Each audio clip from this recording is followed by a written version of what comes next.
it's a really important budgeting point. I was talking to my daughter about this. She just switched jobs and her paycheck cycle changed, and it didn't line up with her car payment. And I was explaining, you don't have to pay it on the day they say that you have to pay it. You have to pay it before it's due, but you can pay it when it's convenient for you.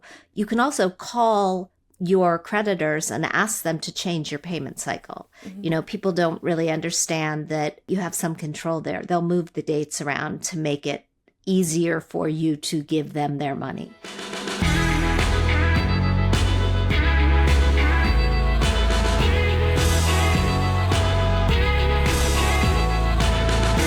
Hey everyone, welcome to Her Money. I'm Jean Chatzky, and today we're diving into another installment of our special series, A Week in Her Wallet, where we follow real women from our community as they track their spending and unpack the emotions, values, and trade-offs behind each dollar. Because when it comes to money, the what is important, but the why is where it gets personal.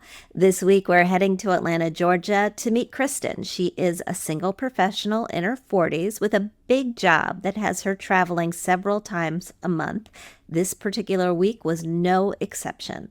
Kristen walks us through a week that includes work trips, unexpected home repairs, yard sale wins, and her favorite way to wind down, wine strolls. I am absolutely with her on that. You'll hear from Kristen in her own words. She sent us voice notes through the week, and then she sat down with me for a thoughtful conversation about credit card debt, travel perks, and how she's thinking about making home feel more like home. Hi, Kristen. Thank you so much for taking part in A Week in Her Wallet. Hi, Jean. Yeah, thanks for giving me the opportunity to do so. What made you curious to do this exercise with us? I think part of it is I just love hearing everybody else's stories, and I've never done anything like this, so I figured it would be a fun opportunity for me to kind of push myself out of my comfort zone a little bit, but also I had a summer where I feel like I just spent a lot of money, so I needed a way to get back on track too, and no better way than having to share it with a bunch of people. It's so true. Absolutely. All right. Before we get into the nitty gritty of your spending, tell me a little bit about you. What do you do? Where do you live? What does a month of income look like? So I am a clinical research associate, which means I basically go around to different hospitals throughout the country, training people on how to do research studies. And then once they open their study at their site, I go visit and make sure that their data is correct, that they're enrolling the patients that they should be. And this is all in oncology, so adult oncology. Wow. And then I live in Atlanta, Georgia. I live in a little neighborhood called Ormwood Park, and it's conveniently located to pretty much everything I need. So close to the airport, close to little areas of shopping and restaurants and a lot of parks. So I've been here for about 20 years now.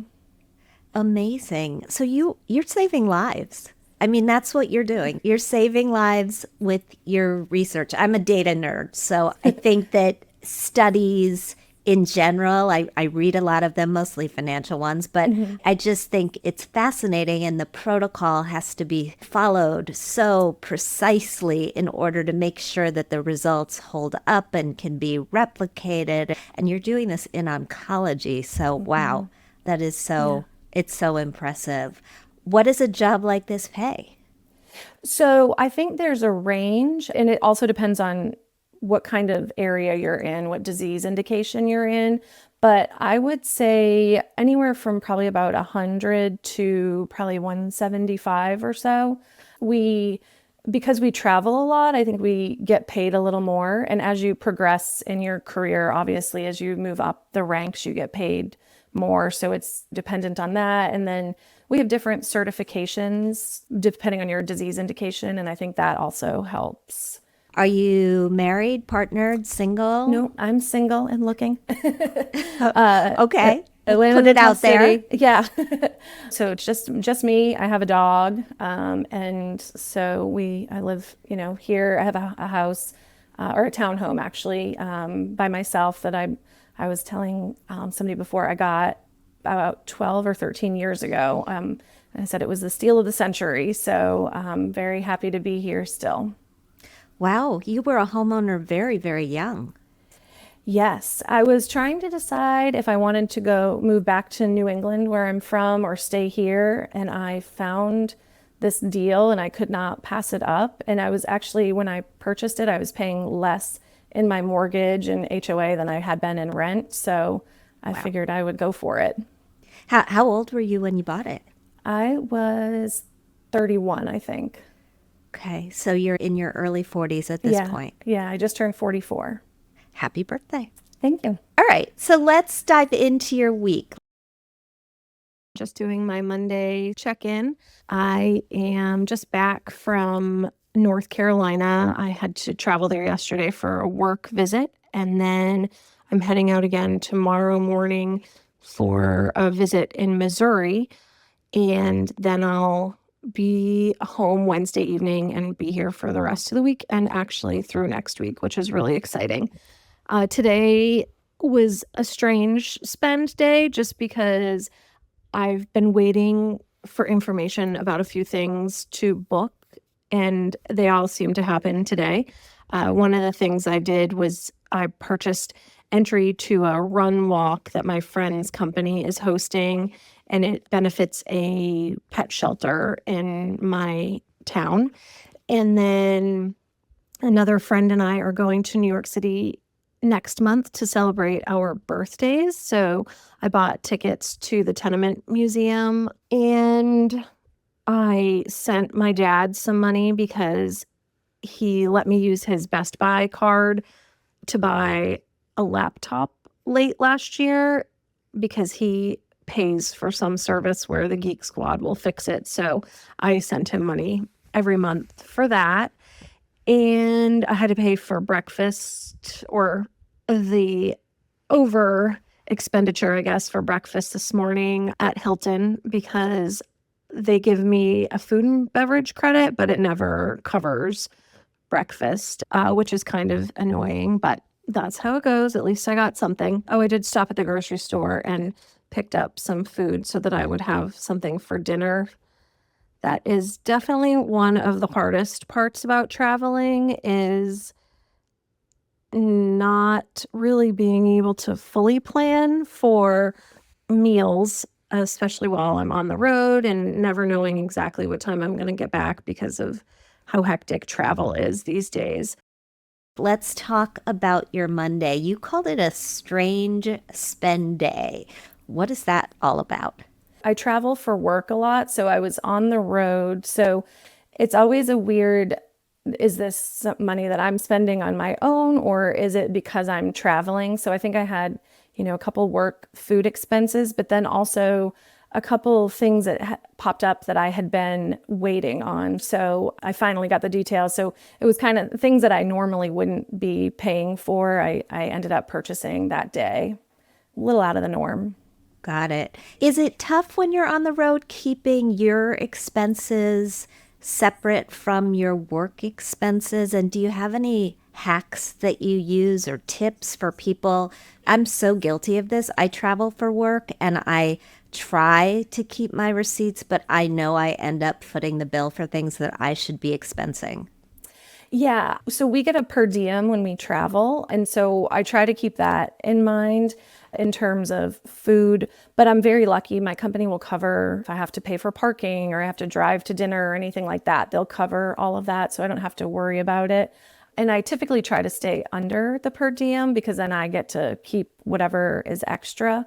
But I do, when I go to a new city, I splurge and I try a fun restaurant or something that I wouldn't get to do at home. So I think when I was doing a week in her wallet, I was in a city that I'd never been to before. So I went all out for dinner, where usually I'll just buy something cheap and eat in the hotel room. Amazing. Tuesday was a travel day. It was an on the road day. It's Tuesday the 16th, and just wrapped up work for the day and figured I would leave you a message. Today was another travel day for me, so I have some expenditures that are definitely out of the norm. And actually, they're even out of the norm for a travel day for me. I ended up having to leave my house a little earlier than I anticipated because my cleaning lady showed up, and because I am just recovering from a leak and the renovation, I have not cleaned everything out of my garage yet, so it is not usable. So she had to park in the driveway where I was parked. So anyway, I had to leave a little early, so I actually went to the Sky Club, which I normally or recently have not been doing just because I've been underwhelmed by them lately. So I did some work and ate there, and then the pickings were pretty minimal. So I decided to grab a water and a protein drink at Hudson News. So I did that, and then I got on my flight, which was a little bit delayed. So by the time I got to the hotel, I was hungry, but it wasn't dinner time yet, but it was later than lunch. So I ended up just grabbing some popcorn at the hotel and then finished up work and decided to go to a very, very early dinner. Today, I spent $95 for the cleaning lady. I have a monthly donation to the East Atlanta Kids Club. I'm a board member, and as part of our responsibilities on the board, we are required to do a give-get. And so every month I donate $125. So I am currently paying off a HELOC, and that was due today as well. So I just put $100 toward that. So anyway, that is what I did today in terms of money. So I, again, will be traveling tomorrow. So I will update you on that. And then I'm very excited because I will be home, I think, for about 10 days or maybe even a little bit longer. You said you made a monthly donation to the East Atlanta Kids Club and that you're also on the board there. And clearly you made a charitable gift the day before as well to your friend's race. How do you decide where to give, and why is that organization particularly important to you? Yeah, it's been hard to figure out where to give because I love to give, but I can't always support the budget of giving. The East Atlanta Kids Club is really important to me because it serves people in our community, and I think it fosters just growth amongst community members. I became a board member about 3 years ago, and this year I'm the vice chair and then the chair of the development committee. And I just love the mission. We serve people who otherwise might not have a place to go. We give these kids a safe space. We teach them skills that they can translate into the real world. We give homework help. We provide mentorship. There's counseling services if people need it. And everything that we do is based on giving by others. So that's why it's important to me to be able to give to support the mission and just foster the growth of our young community members and future leaders. I got involved with them, I think, during the pandemic. And the first thing that I did with them was actually adopted a family at Christmas because I had been adopting somebody through the postal service, the gift giving that they do. And I wasn't able to get a family for some reason. Every time I clicked, they were gone. So I thought, well, I have families in need in my community. So I reached out to the executive director and worked with him, getting a family and getting gifts for them. And then when I gave it to him, I said, hey, if you need anybody on your board, I'm really interested. And he said, actually, we do. So the timing just worked out. Yeah. Do you set yourself a giving budget for the year? Do you do it by the month? How do you figure out what fits for you? Yeah, I do every month I put a certain amount of money into a savings account, and that is my gift giving for that month. So the two organizations that I really like to give to are the East Atlanta Kids Club, and then every year I make a donation to the rescue where I got my dog. And usually I do that on his Gotcha Day anniversary in August. So I do that. And then I also give smaller monthly to Planned Parenthood and a local community food bank, the Atlanta Community Food Bank. Just that I just started this year just because of everything going on. I know people need food and healthcare. And So those were the areas. They're small donations, but I have friends in development who've told me it's really helpful to know that monthly we'll be getting something, even if it's small. 100%. Can I just make a recommendation? Yes. You should open a DAF. Do you know what a DAF is? Yes, I've heard of it, but I don't really know how they function and all of So that. a DAF is a donor advised fund. And basically, if you're putting aside money regularly to give, you would contribute money to this account, but the money gets invested. So it can grow. Sometimes it goes down, but mostly it goes up, like the markets. And it just enables you to give away more because the money is invested, and then you make grants right out of your account. So you would be able to give to the East Atlanta Kids Club regularly, to Planned Parenthood, to the shelter, whatever you wanted, just through this account. But I have one. I've had it for, gosh, over a decade now. Mine is at Fidelity, but a lot of institutions have them. The folks at GoFundMe, for example, just started a DAF program. And I just love it.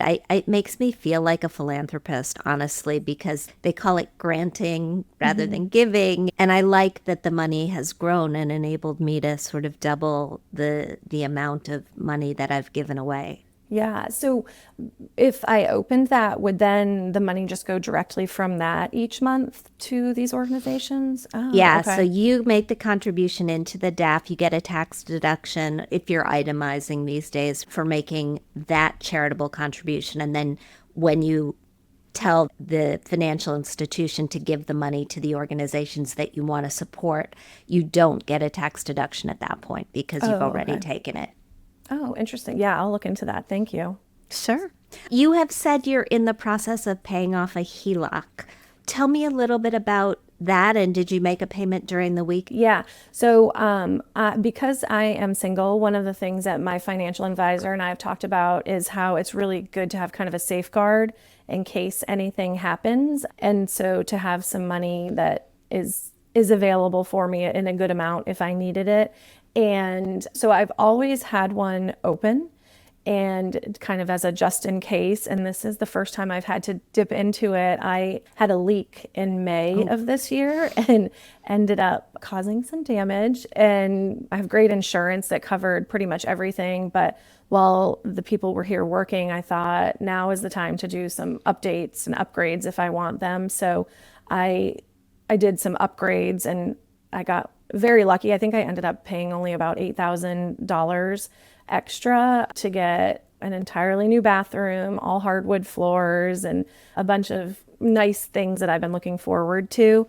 And so what I did is I took the money for that from my HELOC, just because I wasn't totally sure how much money it would be. And I also realized that I have some credit cards that I have balance transfer offers on. And so I will be able to, I think I figured it out, that I'll be able to transfer that to a 0 interest credit card. And that way I'm not paying the 6 or 7%, whatever it is now. So that is on my list of things to do this week, is to transfer the funds to cover it and start my 0 interest journey. I agree with your financial advisor. I think having a HELOC, if you're a homeowner, is a wonderful back pocket emergency cushion, especially in a job market like this one. I mean, we know it's taking people a lot longer to get jobs these days, and it can be a really nice way to tide yourself over especially if you feel like you don't have a substantial emergency funds. So, and that's the right use of it too. We use a HELOC to take care of our homes. Like that's what it's made for. So, I'm glad you got a new bathroom out of it. On Wednesday, you said you were annoyed by a bait and switch deal on a Lowe's credit card that you're paying off. What happened there? Yeah. So last year, so in 2024, my washing machine, dishwasher, and microwave all went out at the same time. Thankfully, it was around Memorial Day, so there were a lot of sales. And my parents were actually visiting, and so we went to Lowe's to look, and I knew I needed to buy all 3 of them. It wasn't really a question of if I needed to, I had to.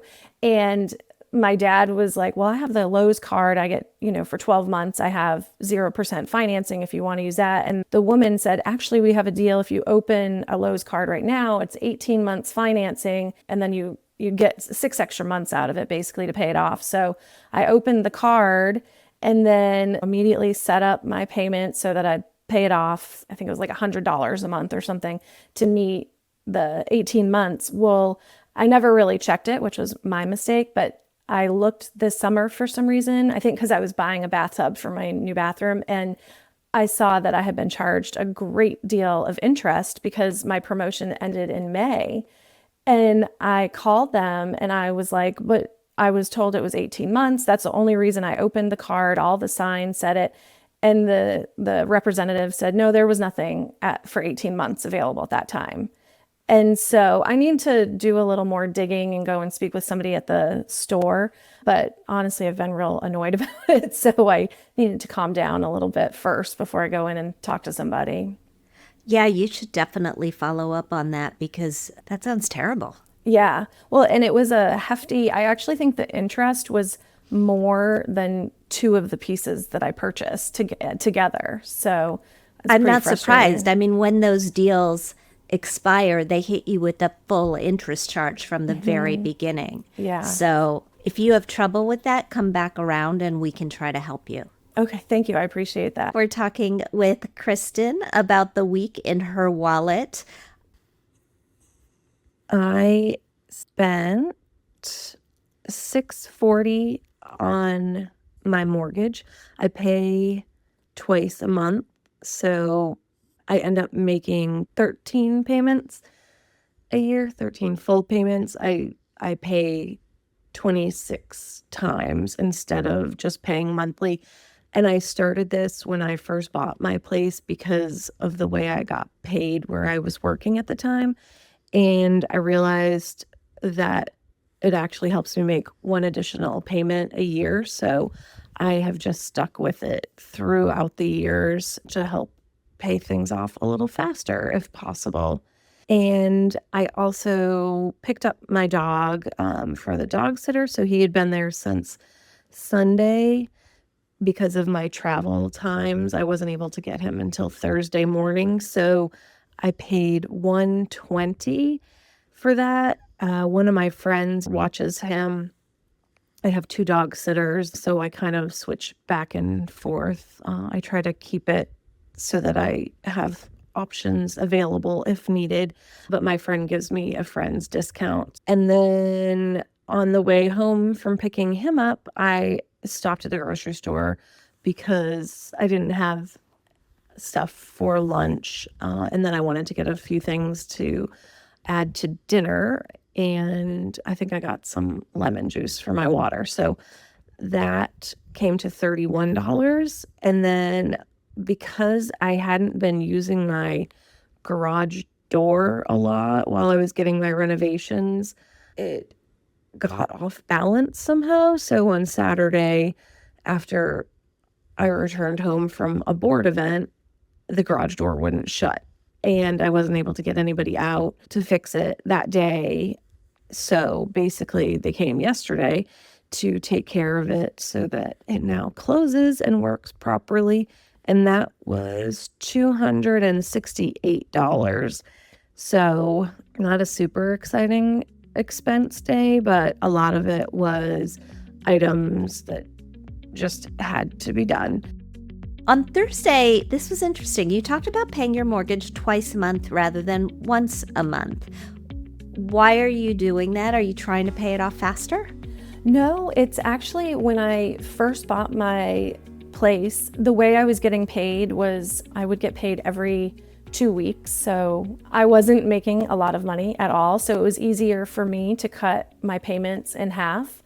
And so I would pay basically every time I got paid, I made a payment to my mortgage.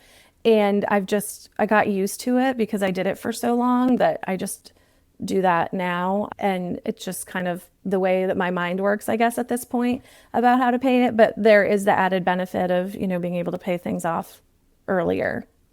It's a really important budgeting point, I think. I was talking to my daughter about this. She just switched jobs and her paycheck cycle got changed, and it didn't line up with her car payment. And I was explaining, you don't have to pay it on the day they say that you have to pay it. You have to pay it before it's due, but you can pay it when it's convenient for you. You can also call your creditors and ask them to change your payment cycle. People don't really understand that you have some control there. They'll move the dates around to make it easier for you to give them their money. There is some flexibility there. Are you, in doing this, making an extra payment a year? Yeah, I make 26 payments. So if you convert it to months, it's I pay 13 months in a 12-month time period. So I guess I make one extra full monthly payment a year. And that'll cut a 30-year mortgage to a 24-year mortgage, which is really nice. You'll get out 6 years early if you stay. On Saturday, you had a yard sale. And doing my recap for day 6, which is Saturday, September 20th. And I got up bright and early because I was doing a yard sale with some friends. We ended up doing pretty well. I made $150 and promptly spent $100 on a wristband to a music festival. So I guess easy come, easy go. And then I immediately drove after the yard sale to Value Village, which is a thrift store, to donate all of the items that I was unable to sell at the yard sale because I did not want to bring them home with me. I do not need them continuing to clutter up my house. After that, I went home and a book that I ordered arrived, so I read that for a little bit and then met up with some friends to go to a fundraising event for the Atlanta Community Food Bank. And it was called Empty Bowls, and it was really cool. It was a bunch of potters made bowls, and with your ticket, you got a bowl or 2 small bowls, and then there were different chefs there who had made different kinds of soup. So you got to sample, I think it was 4 or 5 different restaurants and their soup.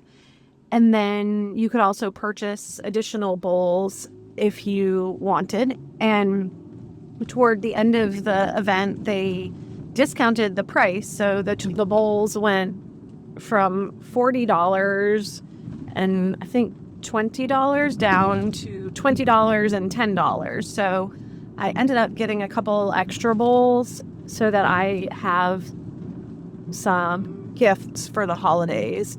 I like to kind of shop for the holidays throughout the year, and I try to buy as many local or locally made gifts as possible. So I felt like this was kind of a win-win because not only was I buying something from a local potter, but I was also supporting the community food bank while I was doing it.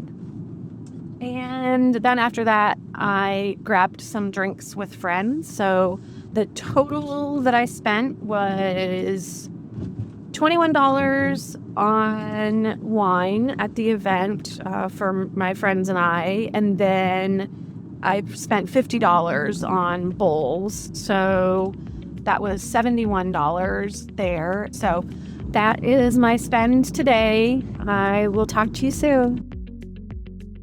What fun. Yeah. You made $150, and you said you promptly turned around and spent it on a music festival, which is great. So tell us a little bit about this. I mean, I'd love to hear about both the sale itself and why you decided to do it, because I know from experience a yard sale is a lot of work, but also it feels like you're very in tune with the things that you value. You took the money, you spent it on something you love.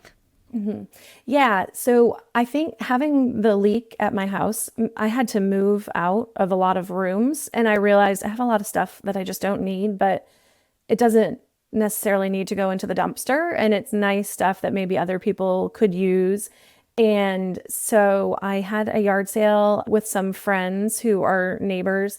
And it was also a really nice morning just to meet people in the neighborhood and get to know my friends a little bit better. You learn a lot about people when you see all of their stuff displayed. So we did that. I think another thing this summer when I was having renovations done, I stayed in a 1-bedroom apartment and I really liked it. I was like, there's no clutter, there's no stuff around, and I could get used to it. It's much easier to keep things clean and organized. And so I thought I should really go through and get rid of stuff that I'm not using and maybe make a little money out of it for myself. So that was kind of the impetus behind that, was the moving out and then not wanting to move it all back in, and then just kind of building community. But then spending it, there was a big music festival in town, and I haven't been to a music festival in probably years, probably since before the pandemic. And one of my friends mentioned that she was interested. And while we were at the yard sale, somebody said, oh, I have somebody that's trying to get rid of these tickets. So we got them and rode our e-bikes down to the park and parked it there and then rode them back. And it was a great, great fun for the evening. Amazing. It sounds like you are very intentional about having an active social life and being part of your community. I am. And I think especially because I travel so much, when I'm not traveling, it's really important to me to spend the time with people I like and doing things that I'm interested in doing, but that also make me feel good about myself and make me happy. Your total spend for the week was $3,000, a little over $3,000. And just to be clear, this includes the HELOC, mortgage, credit card payoff, some subscriptions, some recurring costs. There's a lot in there. I don't want people to think you spent $3,000 this week on dinner. Did the numbers surprise you at all? What did you learn in doing this? Yeah, actually it did, because I just wasn't expecting that I spent that much. I think that is one of those weeks where a lot of my bills hit too. So it just happened to be that week. But yeah, I spend a lot of money.